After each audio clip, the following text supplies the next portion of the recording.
Olá, é, aqui é o professor Álvaro Caldas, da Universidade Federal do Piauí, e a gente vai, neste vídeo, tentar mostrar alguns aspectos importantes sobre metodologia, para que possa nortear o trabalho de conclusão de curso. Aqui é um rápido resumo, a gente não vai adentrar muito nas características de alguns aspectos mais complexos e até já reconhecendo que há algumas classificações diversas dependendo do autor de metodologia que você estiver utilizando. Então você vai encontrar algumas diferenças, não é uma coisa tão linear, tão certinha que você vai encontrar não. Então é muito importante que quando você for fazer seu trabalho, você referencie bem a parte metodológica para exatamente estar usando a definição fundamentada naquele autor e, portanto, você está se resguardando sobre as características ou qualquer outro aspecto metodológico utilizado. A gente tem aqui uma apresentação para fazer que é, portanto, sobre a metodologia científica, e o primeiro aspecto é entender por que você quer pesquisar, entender por que você está fazendo uma pesquisa. Você quer pesquisar porque você quer resolver um problema. Você quer pesquisar porque você quer formular teorias. Ou você quer pesquisar porque você quer testar uma teoria.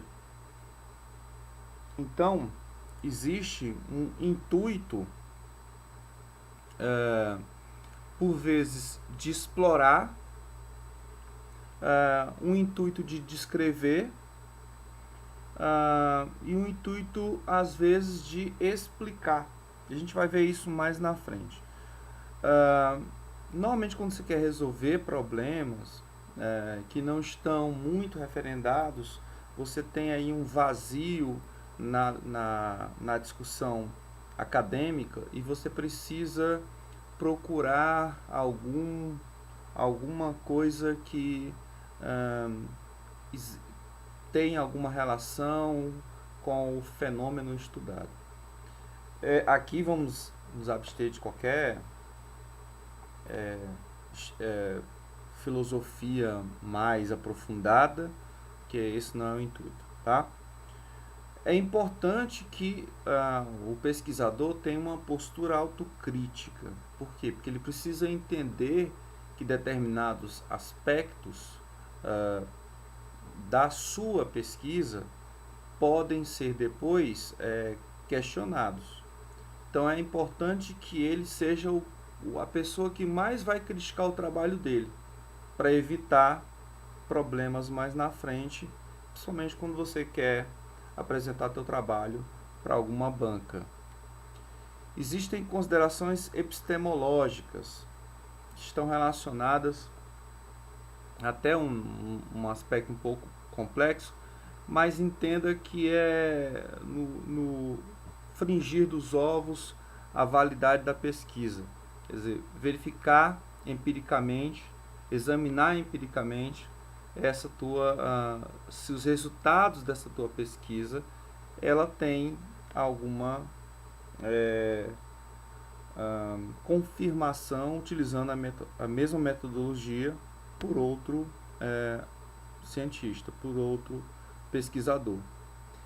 Então, existe também uma questão chamada corrente científica. Dependendo do que você tiver atrelado, você tem aí uma perspectiva geral de um caráter probabilístico da tua verdade científica. Mas isso a gente precisaria ler um pouquinho mais e se aprofundar um pouquinho mais. Então, fica apenas aqui como uma espécie de pano de chão rápido para você depois se aprofundar. Então vamos à questão da metodologia. A metodologia, elas são as regras estabelecidas para um determinado método, ou seja, você tem o amparo filosófico, vamos dizer assim, e o procedimento em si. Quer dizer, o método científico é esse procedimento, é esse caminho ou a maneira de chegar a um determinado fim ou objetivo. Agora, por que você está trilhando esse caminho? É com base em algumas premissas, em alguns princípios que estão atrelados essa forma de caminhar. Então, isso vai depender muito da formação do pesquisador, que essa metodologia vai influenciar esse método.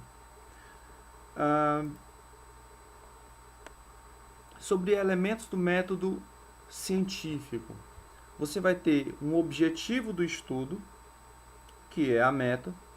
Você vai ter um modelo, que é uma abstração do trabalho ou estudo, modelo que vai te nortear. Você vai utilizar dados, que são observações realizadas que vão representar a natureza do fenômeno, ok? Esses dados podem ser retirados de uma amostra ou já da população inteira. Você faz uma amostragem ou você faz um censo. Aí você vai avaliar, que é o processo de decisão sobre a validade do modelo, ou seja, das relações que você encontrou em relação à representação do fenômeno. E você vai fazer uma revisão, que são mudanças necessárias para o teu modelo ter uma validade na representação desse fenômeno. Características do método científico, né? O método científico ele tem, de imediato, independente das técnicas, há uma preocupação em observar o fenômeno. Então, normalmente o fenômeno, a observação é um pressuposto para a formulação do problema. Mesmo que a observação em si não seja uma técnica de pesquisa que você vai fazer a posteriori, né? Mas ela foi, de alguma forma, ela foi a mola propulsora para que você pudesse realizar a pesquisa, né? Pudesse se preocupar em fazer uma pergunta que pudesse te levar a buscar uma resposta. Então, a formulação do problema é o ponto principal que deve ser atingido através de um referencial teórico, ou seja, de informações fundamentadas na academia, que possam, inclusive, já de antemão, te dar uma hipótese, no caso de uma pesquisa de cunho mais quantitativo, ou um pressuposto, uma pesquisa mais subjetiva. Então, essa hipótese ou pressuposto, ela pode ser levantada já de cara como uma ideia para a resposta do problema formulado. Isso não quer dizer que necessariamente você vai encontrar em todos os artigos científicos ou teses necessariamente uma hipótese levantada. É bem capaz que encontre na maioria ou não. Não tem, não encontrei nenhum estudo bibliométrico que mostrasse isso de forma mais clara. Mas assim, pelo que eu já vi, você pode ter artigos que simplesmente não tem, certo? Quantidade são assunto para outro momento. Então, esses são os aspectos que levam a estrutura básica da tua preocupação metodológica, da tua preocupação científica de encontrar uma relação do fenômeno. Você observou isso, como Newton, ele observou uma maçã cair. E aí tentou verificar a relação dessa maçã. Por que ela cai? Só a maçã cai? O que cai mais? Aí você vai construindo, né, através de várias observações, uma curiosidade. É essa curiosidade que leva o pesquisador a formular um problema. Por que a maçã cai? Né? Você verifica, por exemplo, por que determinadas empresas com determinadas características têm um desempenho X. Ou verificar que empresas têm uma contribuição maior para os seus usuários internos ou usuários externos, ou especificamente o fisco como usuário externo. Enfim, você busca, aqui trazendo um pouco mais para a nossa área, busca através de já observações e de estudos que você provavelmente vai ter que fazer para formular teu referencial, você tem um problema. Então, não é algo simplesmente fazer uma pergunta qualquer que a resposta seja sim ou não, né? É algo sempre mais complexo, ok? E que favoreça uma discussão, favoreça o que a gente viu lá em a importância do para que pesquisar, né? Resolver problema, formular teorias, testar hipóteses, ok? Então, e aí, voltando à questão dos elementos. Bom, vamos então para as dimensões epistemológicas. Aqui é um discursozinho bem complicado, não está no final desse slide ainda o referencial do Faria, mas é algo assim bastante complexo entender o que são dimensões epistemológicas. O Farias, em seu artigo, vou até citá-lo aqui, Dimensões da Matriz Epistemológicas em Estudo em Administração, uma proposição, José Henrique Faria, ele foi apresentado, este artigo, no ENAMPAD de 2012, no 36º ENAMPAD, 36º encontro da ANPAD, no Rio de Janeiro, de 22 a 26 de setembro de 2012. Em resumo, é um estudo que faz uma reflexão científico-filosófica de forma propositiva, com o objetivo de apresentar uma matriz epistemológica composta por dimensões epistemológicas constitutivas, as quais são caracterizadas por elementos que compõem as áreas de domínio epistemológico como orientação epistêmica e metodológica para estudos na administração.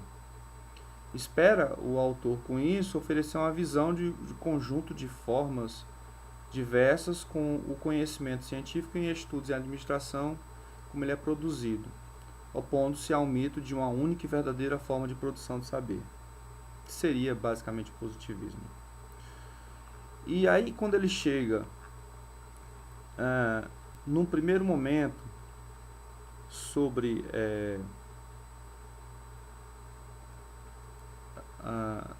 dimensões, né? As áreas, ele fala sobre áreas de domínio epistemológico, para finalmente chegar às dimensões epistemológicas e seus elementos constitutivos. Ele apresenta vários quadros, cada um tendo uma apresentação das dimensões do positivismo, do pragmatismo, do funcionalismo, do estruturalismo, da fenomenologia e do material histórico. materialismo histórico. Aqui, esse último, basicamente, estudo com base em Marx, né, de teoria crítica, essas coisas. Mas vamos lá, a gente fala rapidamente aqui. O positivismo é aquela realidade, né, concepção de conhecimento criada pela ciência, constituída por fatos perceptíveis, observáveis, ordenados em desenvolvimento. Ou seja, a finalidade de saber científico é saber para prever. Existe uma percepção imediata da realidade pelo que ela mostra, o que permite sua representação sistemática e positiva. A realidade social, no positivismo, ela é dada por inúmeras relações causais. E assim a repetição da relação indicará sua validade e definirá a lei que rege os fenômenos. E é lógico que quem participa dessa corrente acredita que somente o estágio positivo é capaz de conhecer o mundo real, concreto, palpável e efetivamente existente. O método de produção e análise ele é indutivo, ele é baseado na observação de fatos, na correlação e na experimentação. O objetivo do método é estabelecer uma lei positiva, uma afirmação categórica e insofismável, uma verdade científica, uma captação precisa dos objetos externos, de maneira não deformada da subjetividade. Aqui há uma preocupação de que o autor, o pesquisador, é o mais neutro possível. Dentre as técnicas de pesquisa que a gente vai ver depois, ele usa aqui estudos de caso único, estudos comparativos, pesquisa de opinião, experimentos, estudos descritivos, estudos até exploratórios, segundo aqui o Farias. Eu colocarei aqui também os explanatórios. E a principal técnica é a quantitativa, empirista, pode ser experimental, observação sistemática, análise de frequência, inclusive em relação ao conteúdo do documento. O critério de demarcação do campo empírico é o que pode ser observado, mensurado, avaliado e confirmado. Em relação ao pragmatismo, o conhecimento é uma pesquisa, não é uma intuição, nem aceitação acrítica das percepções do senso comum. Não é uma síntese a priori.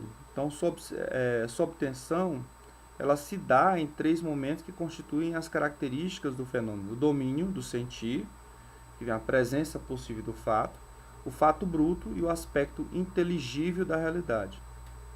E ela dá-se pelo estado de crença, a percepção imediata da realidade, que são hábitos que determinam as ações. A realidade concebida pelo pragmatismo baseia-se em crenças sociais, as quais são fixadas de 4 formas: pela tenacidade, pela autoridade, pelo apriorismo e pela ciência, que seria a validade da crença. Em relação ao método de produção e análise, a pesquisa se inicia pela irritação causada pela dúvida até a fixação da crença. O método utilizado é o da abdução, segundo Farias. O objetivo do método é estabelecer um novo estado de crença cientificamente validada, ainda que não definitivo. Então ele permite que esse método ainda o conhecimento não é algo definitivo, dogmático. As crenças são normas de ação possível. Os efeitos da realidade têm consequências práticas concebíveis, e a concepção desses efeitos é toda a concepção da realidade. Essa é a relação entre pensamento e realidade.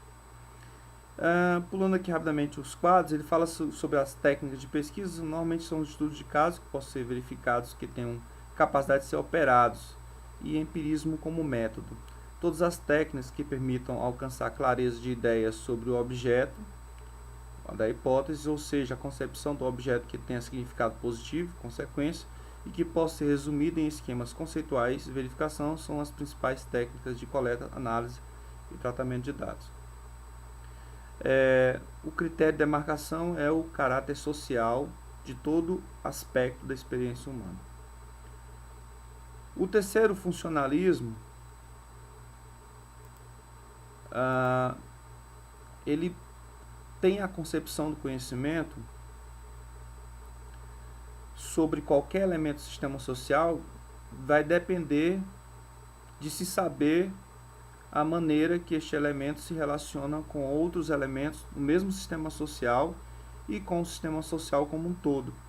Então, a percepção imediata da realidade, ela aparece como uma unidade fundamental de um sistema de natureza orgânica. Essa unidade é como uma peça, componente, aspecto ou fase desse sistema e está funcionalmente relacionada com o todo, determinando e sendo determinado por ele. Entre os métodos de investigação, método de produção e análise consiste na resolução de uma série de problemas básicos de acordo com 4 procedimentos: adaptação do próprio sistema ao ambiente, caso contrário sucumbe, alcance de métodos e objetivos que sustentam o equilíbrio interno e externo, a integração ao máximo pelo sistema de todas as tendências que podem estar marginalizadas ou fora dele, e a manutenção pelo sistema do padrão latente de modelos que tiveram sucesso em ultrapassar todos os conflitos. O objetivo do método é determinar as relações funcionais entre os componentes da realidade social estudada. Passando aqui, falando sobre as técnicas de pesquisa, os principais tipos de estudos de estratégia seriam os estudos de caso, estudos sociais, estudos políticos, estudos comparativos. E a principal técnica de coleta, tratamento e análise é uma técnica qualitativa. Portanto, há um aspecto mais subjetivo aqui através de técnicas de coleta de documentos, entrevistas, depoimentos, análise de discurso. O quarto, estruturalismo, ele parte da concepção do conhecimento, da realidade, nas relações e não nos elementos, na estrutura e não nos fenômenos, na totalidade e não nas partes. O conhecimento não está dado a priori, mas deve ser construído pelo sujeito ao compreender as amplas relações entre os elementos até obter o sistema total, completo, ou seja, a estrutura.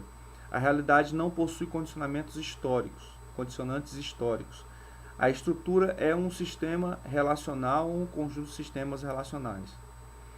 A percepção imediata da realidade é que ela é um conjunto de elementos que surge como um mosaico sem forma, sendo necessário descobrir as relações intrínsecas entre os mesmos, aos quais configurarão a estrutura, ou seja, um modelo. O método de produção de análise leva 2 aspectos. A observação, os fatos devem ser estudados em si e em relação ao conjunto, e a experimentação, adotando um procedimento que permita perceber como o modelo reage a alterações. O objetivo é construir modelos cujas propriedades formais sejam, do ponto de vista da comparação e da explicação, redutíveis às propriedades de outros modelos, por sua vez subordinados a níveis estratégicos diferentes. O objetivo do método é construir um modelo da realidade estudada que deve ser de tal maneira eficaz que seu funcionamento possa dar conta de todos os fatos observados, que permita, em sua utilização, fazer previsão do comportamento da estrutura construída pelo modelo através de simulações, pois todo modelo pertence a um grupo de transformações. Para simplificar aqui, ele faz estudos de casos também, estudos comparativos, estudos de redes e modelos, simulações, estudos exploratórios como os principais tipos de estudos. E técnicas entram a etnografia, observação, documentos e análise de discurso. O critério de demarcação, que permite construir um modelo de relações, um conjunto, uma totalidade, o que possibilita a construção de um simulacro do real. A fenomenologia é o quinto procedimento, que entra aqui, que o conhecimento se produz através de uma rede de significados que permite chegar à essência do fenômeno. Então, o significado vai depender do observador. Como existem diferentes níveis de realidade, é necessário buscar o significado, o nível mais profundo. O conhecimento se dá pela reflexão, a qual permite compreender o conteúdo do objeto. A percepção imediata da realidade é sempre o universo do outro, é sempre uma parcela do mundo vista pelos olhos do sujeito. A concepção social do fenômeno não é real, pois sua concepção se dá através do epoqué, não é uma ciência dos fatos, mas da essência, uma ciência eidética. Para conceber a realidade, deve-se assumir uma atitude de espectador, interessado apenas em colher a essência dos atos através dos quais a consciência se reporta à realidade ou a significa, o epoqué fenomenológico. A realidade social é transcendental, que é a consciência lógica, intencional, atos da consciência, e de evidência apodítica, um saber certo e indubitável, que significa o aparecimento do que verdadeiramente é. Não é qualquer evidência que é satisfatória, apenas a evidência apodítica, com ausência total de dúvida. O método de produção de análise é uma ênfase no significado e não nos fatos, ciência do processo, do tornar-se. Não há um método, mas um corpo de conhecimento. O objetivo do método volta-se para o tema com interesse, é apenas uma interpretação, investigar a experiência vivida, colocar-se entre parênteses, refletir sobre a essência, o significado, escrever e reescrever, pesquisa e escrita com processos interdependentes. Ser fiel ao sujeito e colocar-se como sujeito e considerar o todo e as partes. Portanto, os principais tipos de estudos são fenômenos sociais, tipologias e estudos de casos.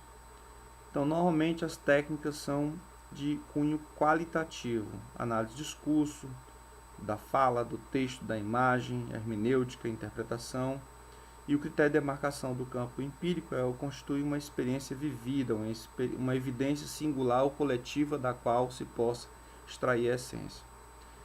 Esse materialismo histórico, aqui a gente vai perceber que o conhecimento decorre de uma interação da matéria com a consciência, mediada pelo pensamento, de forma que o real concreto, primazia do objeto, seja apropriado pelo sujeito na qualidade de real pensado, abstração. Então, um pouquinho complicado ficar falando sobre isso, mas a realidade imediata é um todo confuso que se apresenta em sua forma fenomênica, como coisa em si. É necessário buscar a estrutura da coisa, sua essência, coisa para si, alcançar seu movimento, suas contradições e complexidade. O método de produção da análise é o dialético, do real concreto ao real pensado pela via do pensamento. O método indutivo, que vai do particular para o geral, da unidade para a totalidade. Processo contínuo de acumulação e renovação, quantitativa e qualitativa de saberes e práticas. O objetivo desse método é partir do concreto para elaborar abstrações cada vez mais sutis até chegar a categorias mais simples, tornando possível alinhar categorias mais elaboradas e abstraídas para reencontrar um conjunto rico de determinações e relações complexas. Real, primeira abstração, categoria de análise, segunda abstração, elementos constitutivos das categorias, depois vai para a análise do real como um concreto pensado. Então, entre os principais tipos de estudo é o histórico, sócio-histórico, estudos críticos, por isso que eu falei sobre teoria crítica, estudos que incorporam ciência, filosofia e prática política, dimensão macro-social. As técnicas de coleta normalmente são documentais, depoimentos, observação, e o critério de demarcação do campo empírico seria a observação da realidade pesquisada a partir de construtos ontológicos, epistemológicos, metodológicos e teóricos, campo das relações sociais de produção. Então, isso foi um resumo bem complicadinho, mas espero que sirva uma ideia do que pode se fazer em termos de pesquisa na área de administração. Normalmente o mainstream está no positivismo, certo? Quando se faz pesquisas descritivas, explicativas, né, voltado para essa parte de gerar uma relação. Mas como a administração e a contabilidade ciência social aplicada, você pode também usar aí outras dimensões epistemológicas. Nosso ramo fica muito atrelado a dados quantitativos. Então, talvez a gente possa ainda agir aí juntamente com pragmatismo e com alguma dificuldade no funcionalismo. Ok? Bom, mas vamos adiante. Sobre a tipologia das pesquisas. Isso aqui é a parte mais importante, porque aqui você encontra um pouco mais de referenciais e essa basicamente a dimensão epistemológica. Você não encontra em muito artigo, praticamente poucos artigos usam o estudo de Faria para colocar todas as características da pesquisa, partindo da epistemologia, para depois chegar na finalidade. Na questão do quanto ao objetivo, a pesquisa pode ser descritiva, ou seja, ela vai só descrever o fenômeno. Ok? Essa pesquisa descritiva eu posso partir de uma amostra ou partir já da população e descrever uma relação que está acontecendo. Por exemplo, tantos por cento da população tem um comportamento X. Você não vai. Você pode partir isso da amostra e fazer uma inferência para a população através de técnicas estatísticas de inferência, ou você já parte da população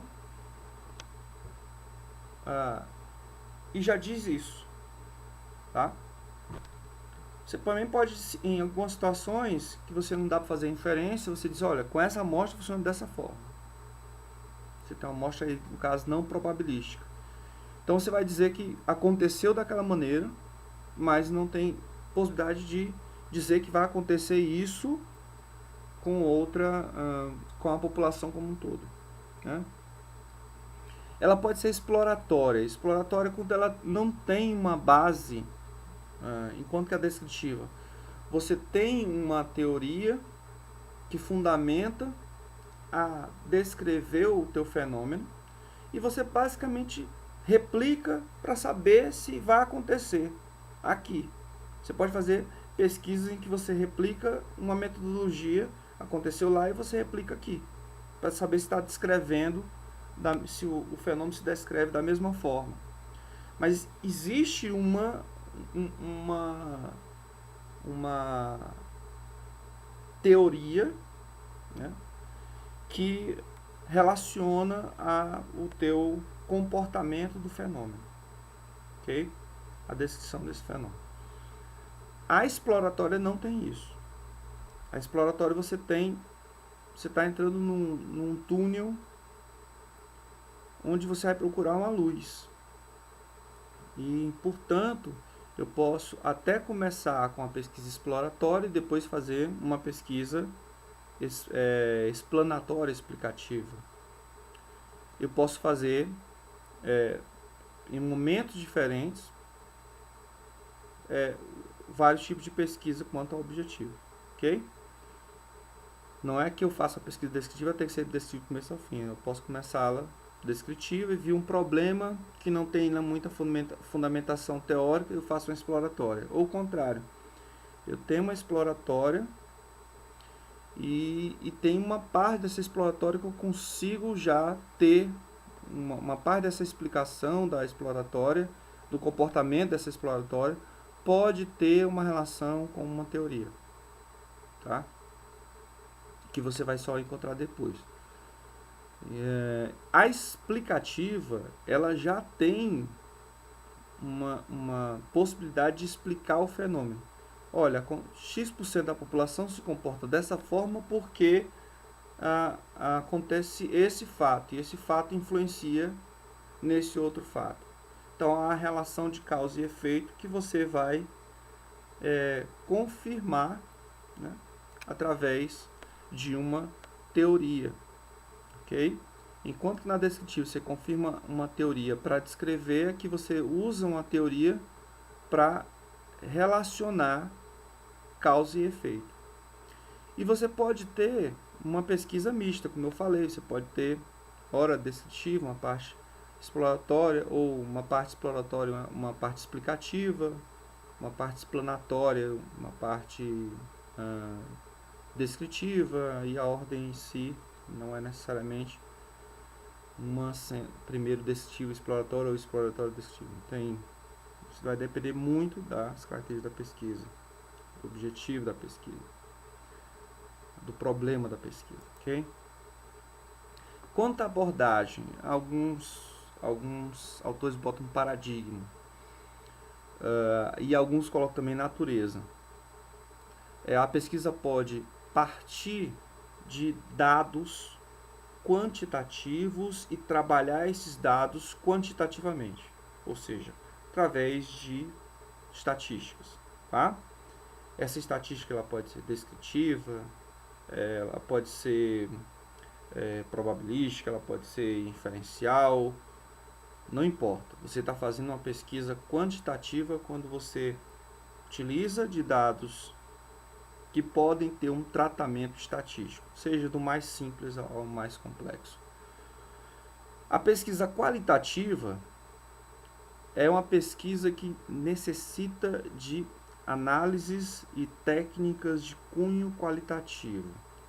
Não só a coleta é quali, quer dizer, ela é muito subjetiva sobre o aspecto que o pesquisador faz, mas também ele faz uma análise subjetiva, ou seja, ele escolhe a variável e faz uma análise dessa variável de forma muito subjetiva, que pode ser interpretada de outra forma, ou que pode ter um viés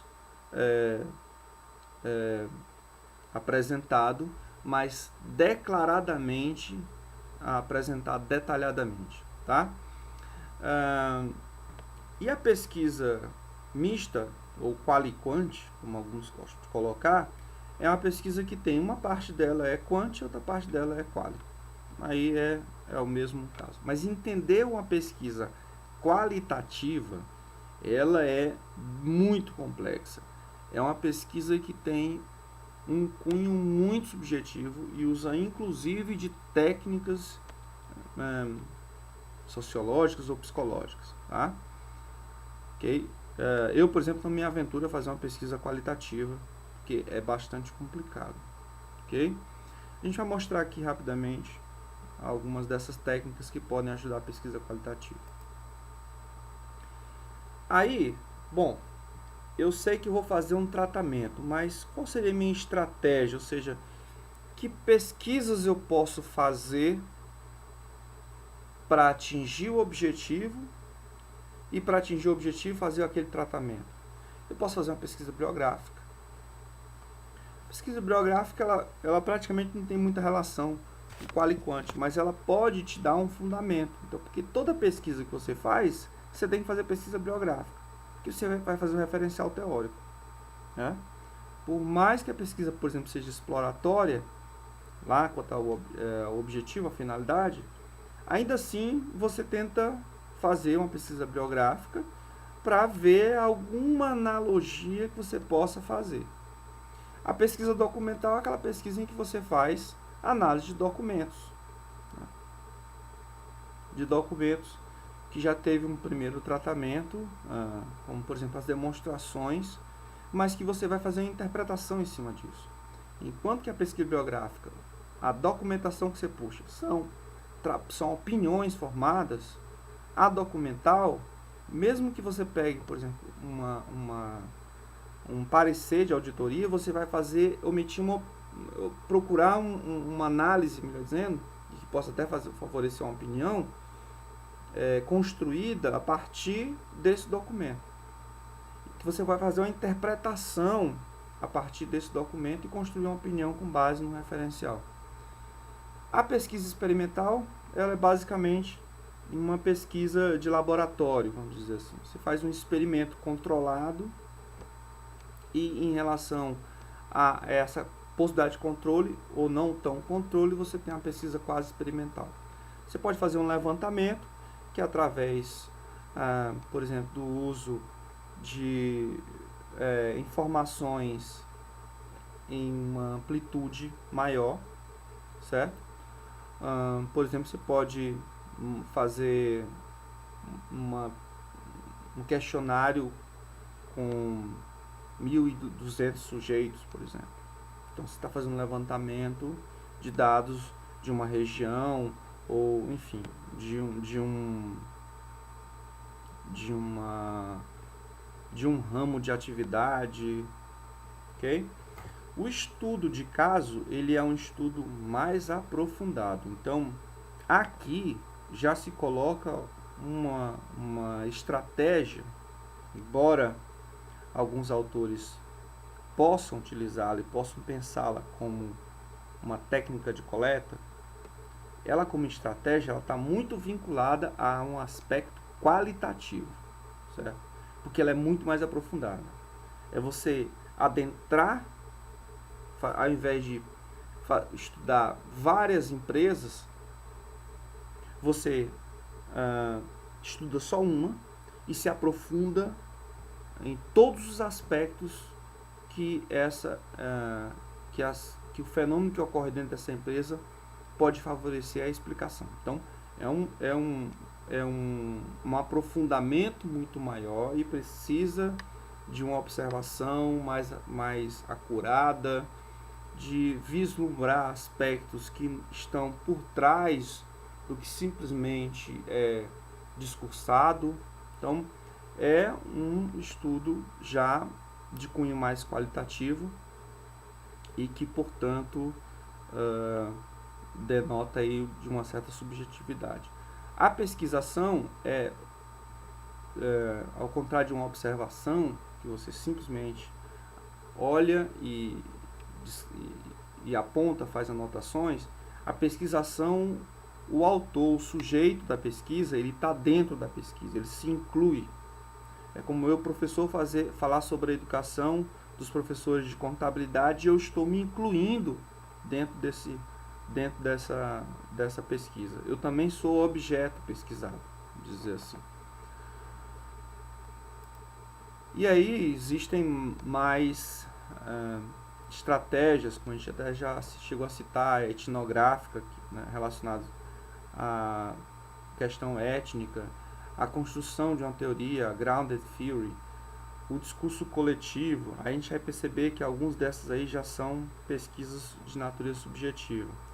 Pesquisa de avaliação, pesquisa que faz proposição de planos e programas. E aí são estratégias que o Teófilo coloca como sendo algumas dessas pesquisas. Pesquisa de diagnóstico, pesquisa historiográfica, enfim.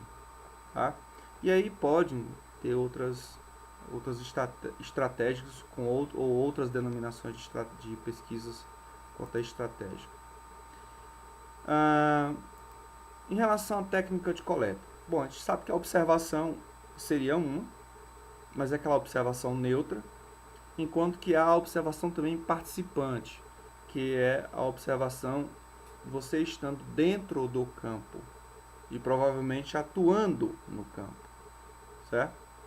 Você participa das discussões, você se envolve no descrever do estudo. Então, você interage dentro do fenômeno estudado.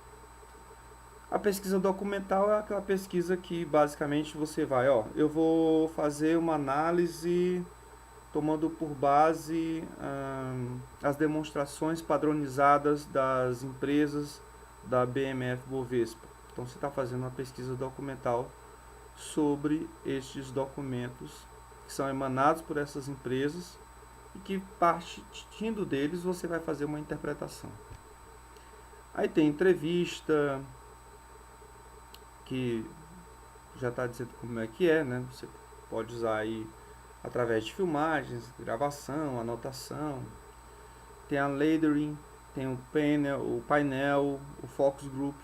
Focus group é uma pesquisa em grupo. Você faz várias reuniões grupais e vai criando aí uma discussão sobre o fenômeno. Também com muito subjetivo. O questionário se utiliza muito, né? Você vai fazer um questionário, pode ser aberto, com questões abertas, sem ser de marcar, como a pessoa gosta de falar, e questões fechadas, onde a pessoa marca alternativas. Esses questionários podem ser também para evidenciar algum grau de satisfação, e você pode usar uma escala, né? Escalas sociais de atitude, escala de Likert, por exemplo.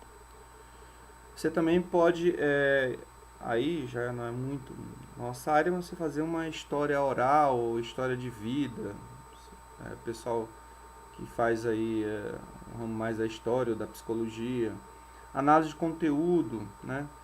Observar o conteúdo de um determinado documento e analisar o que se repete e o que pode pode ter uma mensagem ou uma ideologia por trás. Análise de narrativa e discurso já é em relação ao que qual a mensagem que é emanada através diretamente das pessoas, com cunho também de através de técnicas psicológicas encontrar aí, possíveis explicações para determinados acontecimentos. Então existem aí, você pode, para cada uma delas, fazer uma pesquisa,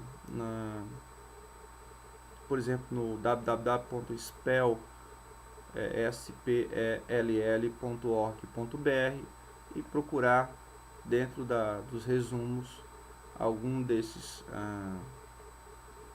técnicas de coleta. Normas da ABNT. Finalmente, para quem está fazendo o TCC, tem que se preocupar com essas normas de formatação. Elas não são sempre utilizadas por todas as instituições ou em algumas situações, tá? Por exemplo, eu posso utilizar como referência o da APA, que é uma outra forma de referenciar os autores num padrão internacional. Mas as normas da BNT, as normas NBR 6023, fala sobre como se fazer uma referência. Ela é padrão utilizada no Brasil, caso não se informe outro tipo de forma. Então aqui vamos entender dentro dos trabalhos feitos no nosso curso que vamos usar essas ABNTs, a 6023 para referência, a 6024 para a numeração progressiva das seções de um documento escrito, a 6027 a apresentação do sumário, a 6028 a informação e procedimento do resumo, né? A 6034, falei 6028 informa do resumo, a 6034 em relação ao índice, se utiliza muito o índice, que seria no fim, né? Os elementos pós-textuais. Aí importante, a 10.520, que são citações em documentos, muito importante que vocês tenham acesso a essa, está disponível, é fácil de encontrar no Google. Essa 12.225 não é tão importante, fala sobre lombada, que é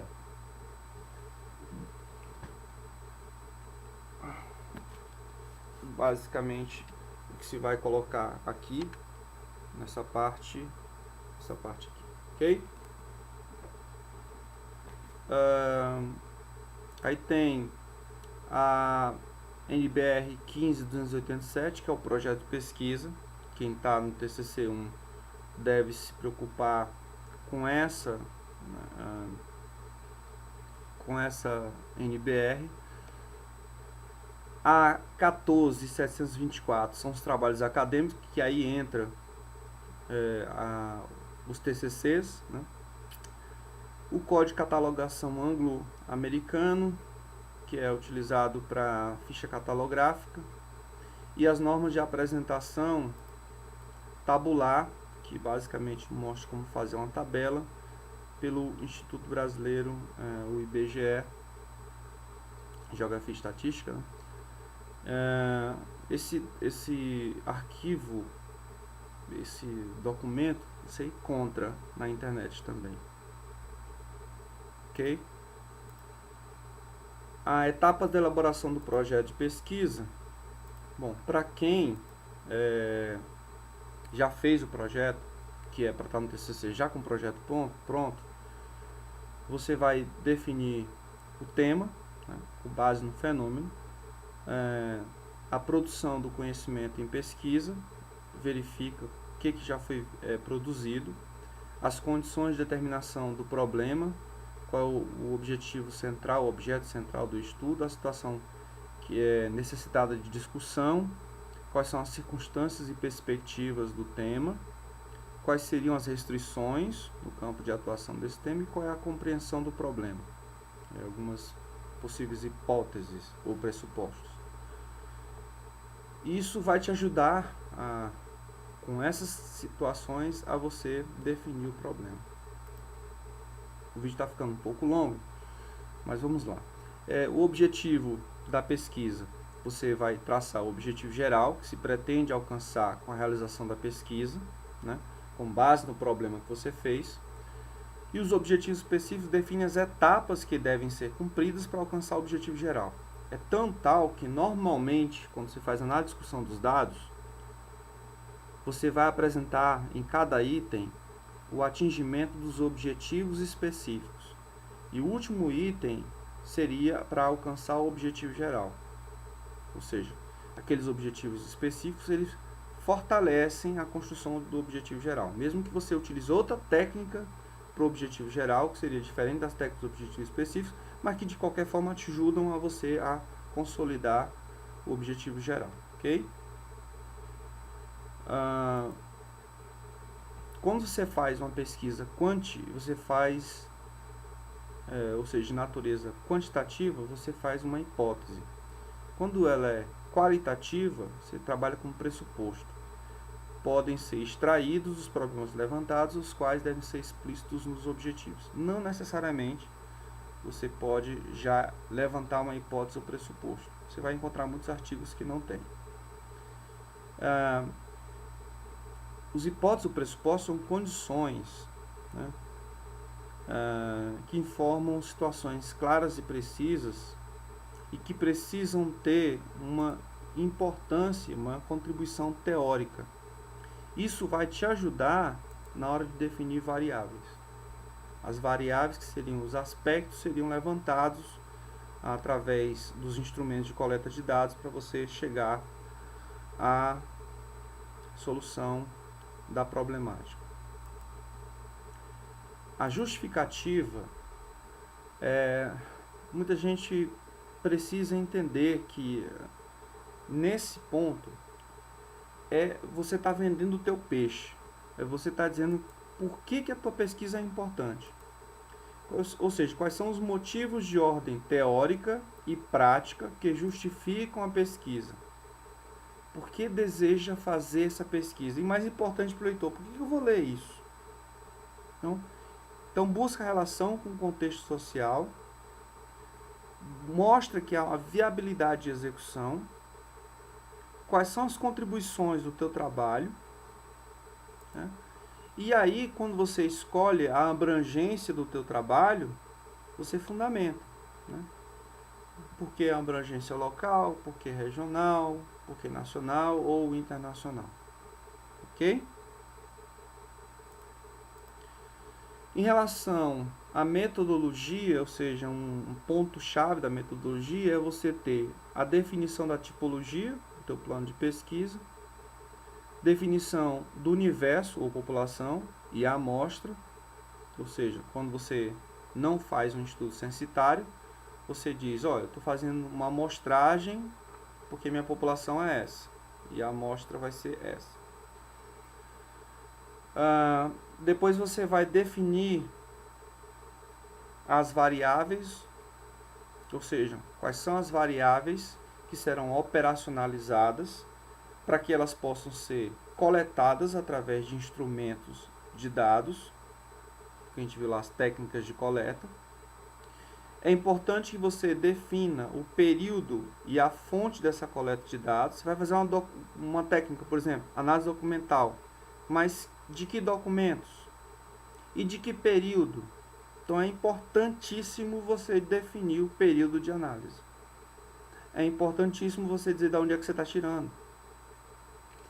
E o tratamento de resultados, ou seja, quais seriam as técnicas de análise. Ok? Você fez uma coleta, um questionário, certo? E o que você vai fazer com esse questionário? Aí você pode, esse tratamento de resultados, ele pode ser de um cunho qualitativo ou quantitativo. E aí entra no que me cabe mais falar, as técnicas estatísticas. Você pode fazer um teste de média, você pode fazer uma correlação, uma regressão, você pode fazer uma análise fatorial, uma análise de conglomerados, né? E por aí vai. Bem, em relação ao projeto, você também tem que fazer um cronograma e o orçamento. Então, é importante que você não se perca, e pode parecer meio bobo fazer cronograma, porque normalmente esse item logo você tira quando você faz a transposição do projeto para o trabalho de conclusão de curso. Então você tira esse item você não aproveita. Mas esse item é importante porque ele tem toda uma indicação temporal do que você vai fazer.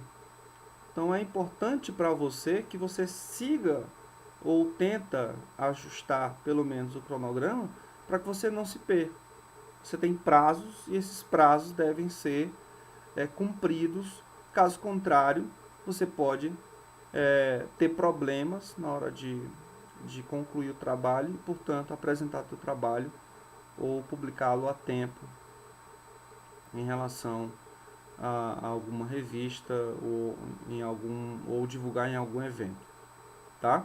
Então são esses os aspectos principais: planejamento, elaboração de instrumentos. É interessante fazer pré-testes dos instrumentos, seleção da amostra, elaboração dos instrumentos definidos, coleta de dados. Tudo isso está num cronogramazinho quando você vai fazer e, portanto, é muito importante que você vislumbre. A estrutura do trabalho de conclusão de curso, do trabalho científico, é essa que envolve uma parte externa, capa e lombada, ou seja, você tem aqui uma capa, ok? E você tem uma lombada. Okay? Essa parte aqui só se preocupa com como faz a capa dura. Tá? Bom, essa parte externa ela não tem numeração, ela não é contada. A partir da parte interna, sim, você conta, só que os elementos pré-textuais não são numerados. Já estou adiantando um pouco sobre paginação. Então você vai ter alguns elementos pré-textuais obrigatórios e alguns elementos pré-textuais opcionais. Dentre os obrigatórios você vai ter a folha de rosto, você vai ter a folha de aprovação, você vai ter o resumo em português, tá? E um resumo em língua estrangeira. E o sumário, ok? Entre os elementos textuais, você tem 3 grandes áreas. A introdução, onde você vai fazer lá, apresentar a problemática, apresentar o problema, problemática é o contexto, o problema é a pergunta. Você vai apresentar algumas bases referenciais para ter chegado nesse problema antes, óbvio. Você vai apresentar as hipóteses, os pressupostos, os objetivos, né? Você vai mostrar a justificativa. Então, e quando se tratar de artigo, você faz um breve resumo metodológico. Bom, mas você pode, no trabalho, você vai destacar a metodologia numa sessão primária à parte. Então, a primeira sessão seria introdução. A segunda sessão já é desenvolvimento, é o referencial teórico, certo? Esse referencial teórico é basicamente toda a base de referencial que vai te ajudar a entender por que você escolheu aquelas variáveis e os objetivos que serão atingidos, que serão confrontados com o teu referencial teórico. Então, na segunda sessão primária, o referencial teórico não é algo à toa que você joga lá porque é bonitinho, tem que dar os conceitos, sei o que e tal. Não é simplesmente revisão de literatura, que é um negócio mais amplo, mas o referencial teórico você utiliza, né? Eu estou falando do padrão como se usa para efeito de publicar artigos na nossa área, não necessariamente tem que ter um título chamado referencial teórico, mas que basicamente a gente é forçado a fazer isso. Então, bom, aí você vai ter uma outra seção destacada da metodologia, né? Principalmente se a tua metodologia não foi só bibliográfica.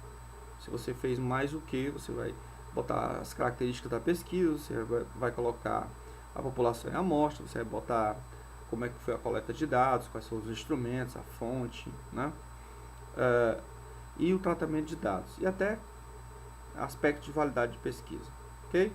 Ou deixa isso lá para as considerações finais ou conclusões.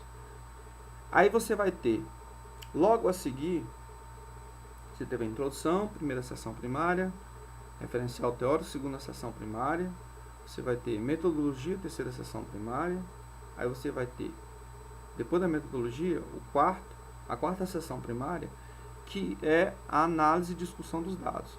É aí que você vai criar sessões secundárias, cada uma.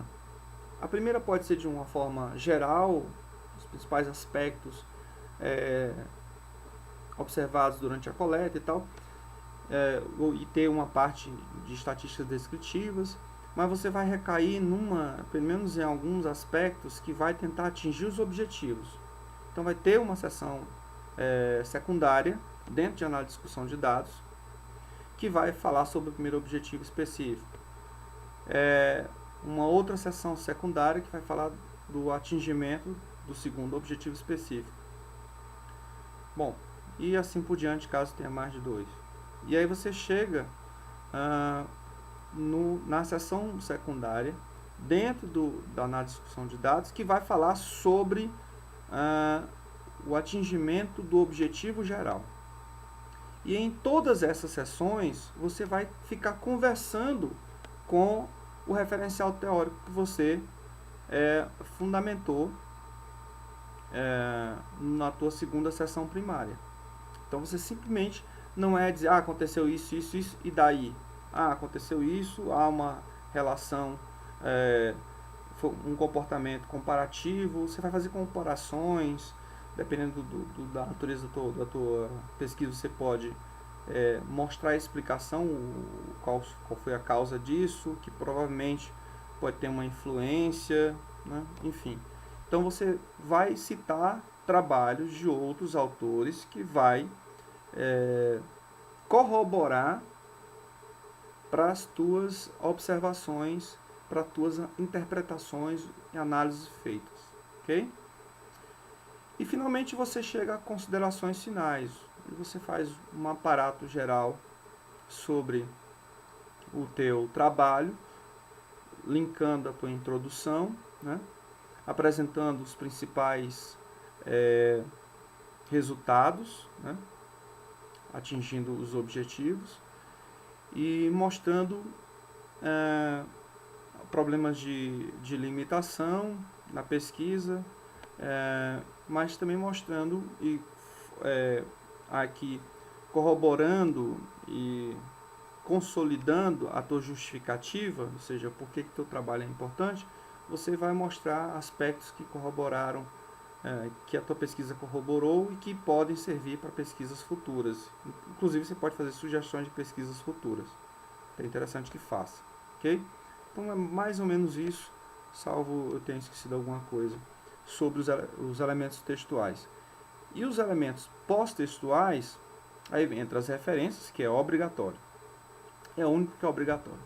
O glossário seria um dicionário de alguns termos, caso você queira apresentar.